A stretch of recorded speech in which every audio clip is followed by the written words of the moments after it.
Glaucus in the supermarket by Joel Street. Glaucus and Diomedes enter a grocery store. The two of them wander off to separate aisles. What's my jihad? You know that ad on the bus? The one that says, what's my jihad?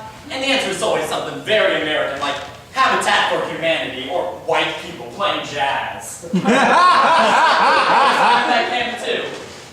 My jihad is part of a balanced breakfast.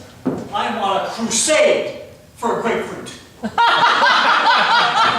wait, that's offensive. I would literally kill someone for a grapefruit. And the rest of this stuff too. Glaucus looks at his phone. Jesus Christ, give me a break, Sark. Quinoa, olives, apple cider vinegar, garlic, anything else? Vegetable shortening, tapioca starch, xanthan gum. Xanthan gum. Oh, something washed off in the rain. Grapes? Grapefruit! Ah! I gotta get a new Sharpie. Xanthan gum. So what's the L for xanthan gum? Hell, what about a grapefruit? Oh God, what would Sarpedon say? He'd say, you're wandering off script, Glaucus. And I'd say, off script or on script, Sarp. I'm not the one who wanders off. And he'd say, Glaucus. Oh God, he's got a point. Grapefruits? Are the right of the produce aisle. Oh, thank you very much, sir. Oh, would you believe my luck? Who's wandering now, Sarpedon? I'm off. A grapefruit appears on a cart marking produce between them. The two trudge over. Okay, here we are. Now opposite each other, the two of them circle part of the way around the grapefruit as if dodging other customers whom we can't see. This is like a pantomime acted coarsely. Their hands both touch the ring but not one another. Jesus, sorry. Oh, not a problem. Just, Sorry, just grabbing this last guy here. Actually, if you don't mind, I'm making this Mediterranean salad, and secondly, I would also like one of the grapefruits. That's the last one, though. Oh, sorry, man. It's a crappy day, right? I wrote on my hand with you roll with punches, you know? Even in the most beautiful city in the world, life eats you alive. In a grocery store, right? No? Get it? So my roommate, sorry. Oh, it was raining, you know? I wrote on my hand with this dying magic marker, and then this gust comes barreling down Market Street, and it takes my umbrella and turns it into this upside-down rain gathering thing. And 2 blocks later, I can barely... So my roommate. Glaucus picks up the grapefruit. So my roommate Sarpedon sent me here for some kind of vegan thing. I need this, and I need xanthan gum. Xanthan gum. Need xanthan gum. What's your name? What? I asked, what's your name? Glaucus. Nice to meet you, Glaucus. I'm Diomedes. So, Glaucus, like the sea guy. Glaucus? Yeah, and Athena's got that owl. The owl's Glaucus too. Right, Glaucus sets the grapefruit and Diomedes picks it up. So, Glaucus, what I'm saying is, I take this, and you finish shopping. And there's a whole produce section, huh? A whole row of citrus fruits, citrus drinks, citrus soaps, and body sprays. The whole 9 yards. You know, I'm really just a stick of xanthan gum away from being almost done. It's a rainy day, you know? Like, drink a cup of coffee, have half a grapefruit, some oatmeal day. I was thinking something along that too. Take a look. We're not alone. Listen, though.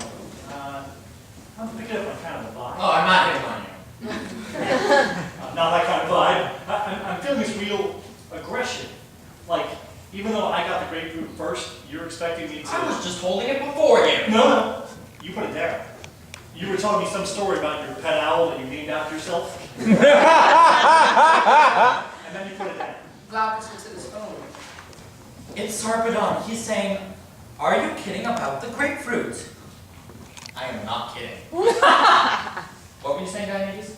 You were saying that you named your pet after you, I think. No, Athena's owl.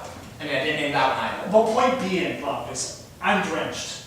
I'm drenched. And I'm ready for that coffee, grapefruit, oatmeal trifecta. A menage a trois of bitter and savory.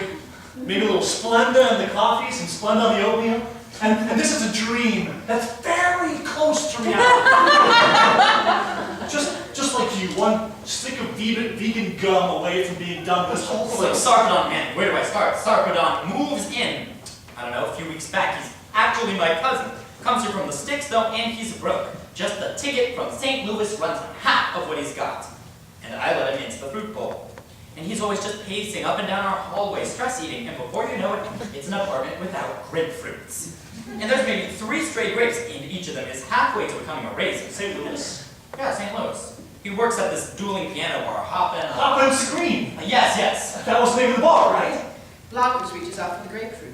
Speaking of duels, I'm sorry, I'm trying to process something here. is this the time? Is this the place? Place.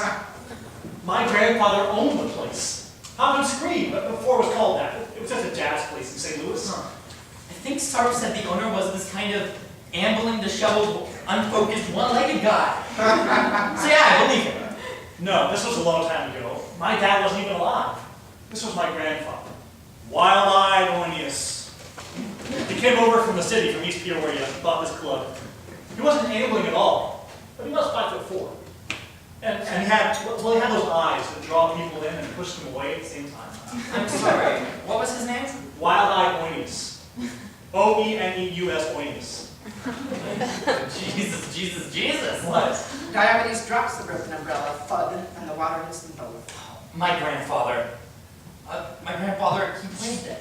Sarpedon's your grandfather? No, my grandfather played there right then. Those days, he played the piano when it was just a blues joint. None of this bullshit with 2 people going back and forth until the audience is just sick of it. What was it? Grandfather, Grandpa B. Oh wait, what did we call him? Big Jim. Big Jim it was. Big Jim Bellerophon. Big Jim Bellerophon? An announcement comes over the intercom. Hey now, Tony's fire. Well, I will then. Big Jim Bellerophon! But you don't look... What? I don't look like a big Jim? You didn't look black either. Well, it's a complicated family, our bunch. And even Grandpa B could pass, back when passing was a thing you had to do. He didn't, though, at least not when he was performing. It was a different city then, and for sure, and different now.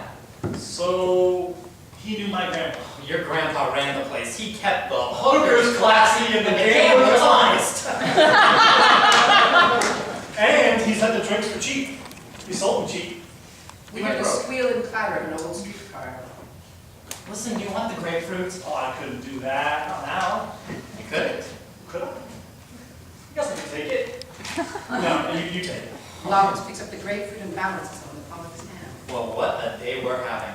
Listen, this jacket, this raincoat, it was Sarpedon's, and he lost a lot of weight cutting carbs. So it fits me just fine, but I never look good in yellow. You want to try it on? Glaucus takes the raincoat off, wrings it dry, and hands it to Diomedes. Wait, what? You give me your raincoat? Yeah, I guess I am. You didn't happen to have another umbrella, do you? Nope. Okay. Diomedes puts it on and walks off. Glaucus pulls out his phone. Hey, Sarp, can you pick me up from the Safeway? Depart it where?